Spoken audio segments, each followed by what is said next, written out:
Hi, I'm Pete Hall. Hi, I'm Alisa Simeral. So the question that really got us started in this work so many years ago was this: what's the difference between mediocrity and excellence? What is it that sets the excellent apart from their peers? And we encountered how we think is what drives what we do. And excellence in any field of work, in any profession, excellence in general stems from the same place. Our thinking is what drives our doing. How we think drives what we do. And not to be outdone by the fabulous John Dewey, but we've come up with our own quote. Because we've identified that our highly effective teachers are more reflective. Our highly effective teachers think differently than their peers.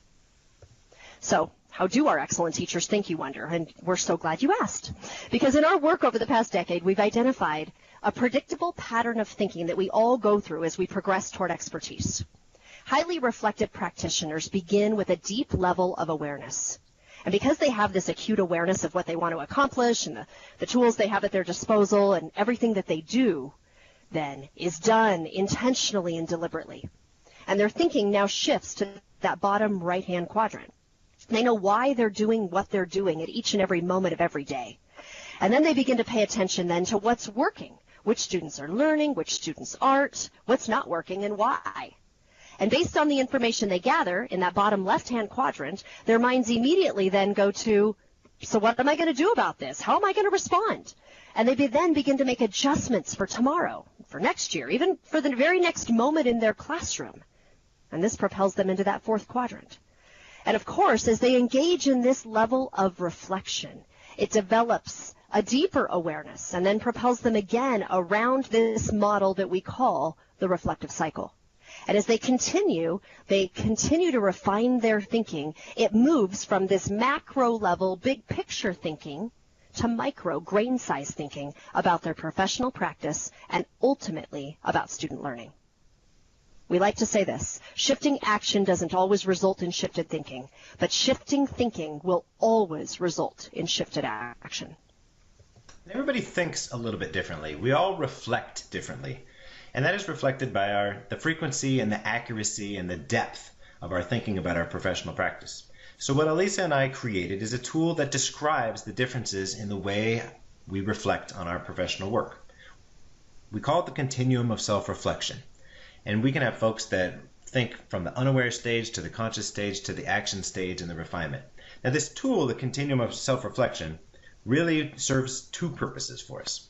The first is to help us to identify our reflective characteristics, or to identify the reflective characteristics of the teachers with whom we work. The second step then is for us to make sure that we're providing the right type of support, the right coaching, the right impact to help our teachers grow as reflective practitioners. But just providing coaching and feedback is only one piece of this larger puzzle. The broader vision and goal of our work is really to develop a culture of reflective practice within our buildings. It's like tending to the soil before planting.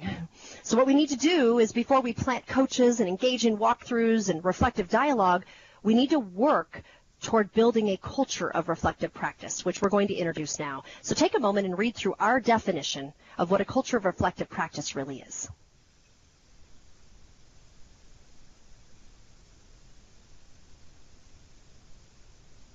We like to highlight that very last sentence.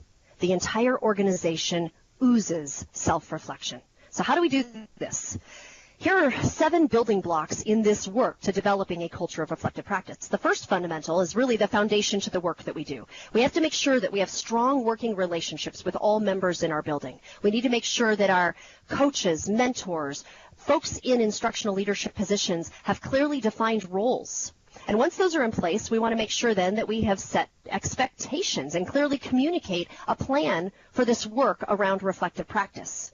The third fundamental then is how we celebrate reflective practice, this work. And then how do we calibrate when things go wrong? Our fourth fundamental speaks to how we set goals around reflective practice and ultimately talks about that big F word in education, follow through. Now, fundamentals 5, 6, and 7 is oftentimes the work that is so alluring to us. PLCs, feedback, and coaching. We often want to dive into that work first. When we develop a culture of reflective practice, though, we're really working to hone in on fundamentals 1 through 4 before then refining and aligning our fundamentals 5 through 7 around reflective practice.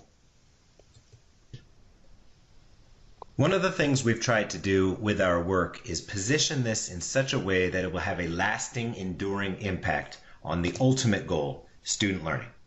Now, we know that students learn because of what they do, the actions that they engage in, the lessons that they participate in, the amount of time they take certain classes, whether they're involved in interventions, etc. We also know that students do what they do because of what teachers do.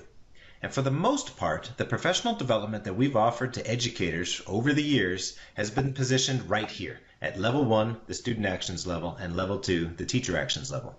We focus on best practices. We focus on teaching moves in the classroom. We focus on curriculum. We focus on our adoptions and making sure we have the right materials. Now, where our work comes in is right before that, because we know teachers do what they do in their classrooms because of how they think and how they reflect. So no matter what initiatives come down the pike, no matter what priorities land in front of us, no matter what we're focused on, if we can focus on our reflective practices, that will impact what we do, which will impact what our students do, which will have a greater lasting impact on student learning. Show us a teacher who's engaged in deep reflective practice, and you'll find students engaged in deep reflective practice. We like to say this: if we haven't shifted thinking in our professional developments, we haven't made a difference.